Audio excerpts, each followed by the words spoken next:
Icon star Allu Arjun mass director Atlee combination లో రాబోతున్న భారీ యాక్షన్ ఎంటర్టైనర్ రాకా.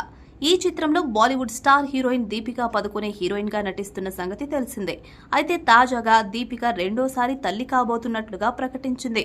దీంతో అందరూ రణ్వీర్ దీపిక దంపతులకు శుభాకాంక్షలు తెలుపుతున్నారు. అదే సమయంలో ఆమె నటిస్తున్న సినిమాల పరిస్థితి ఏంటి అనే చర్చ మొదలైంది.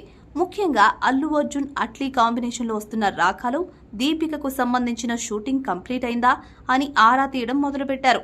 లేదంటే తన పాత్రకు సంబంధించిన చిత్రీకరణ అంతా పూర్తి చేశాకే దీపిక ప్రెగ్నెంట్ అయిందా, లేక తన ప్రెగ్నెన్సీ సినిమాకు ఇబ్బందిగా మారబోతుందా అనే టాక్ నడుస్తుంది. ఈ నేపథ్యంలో తెలిసిన విషయం ఏంటంటే దీపిక పోర్షన్ షూటింగ్ ఇంకా బ్యాలెన్స్ ఉంది.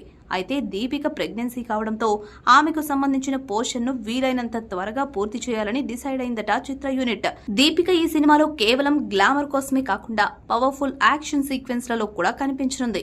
దీంతో ఆమె గర్భం దాల్చక ముందే కొన్ని హై ఇంటెన్సిటీ యాక్షన్ బ్లాక్స్ ను పూర్తి చేసినట్లు సమాచారం. ఇక ఇప్పుడు మిగిలిన యాక్షన్ సీన్లను ముందుగా కంప్లీట్ చేయాలని మేకర్స్ ప్లాన్ చేస్తున్నారు. దీనివల్ల ఆమె భద్రతకు మరియు సౌకర్యానికి ఎలాంటి ఇబ్బంది కలగకుండా ఉంటుందని భావిస్తున్నారు. ఆ తర్వాత రెస్ట్ తీసుకోనుంది దీపిక. మరి రాకాలో ఆమె పాత్ర ఎలా ఉంటుందో చూడాలి.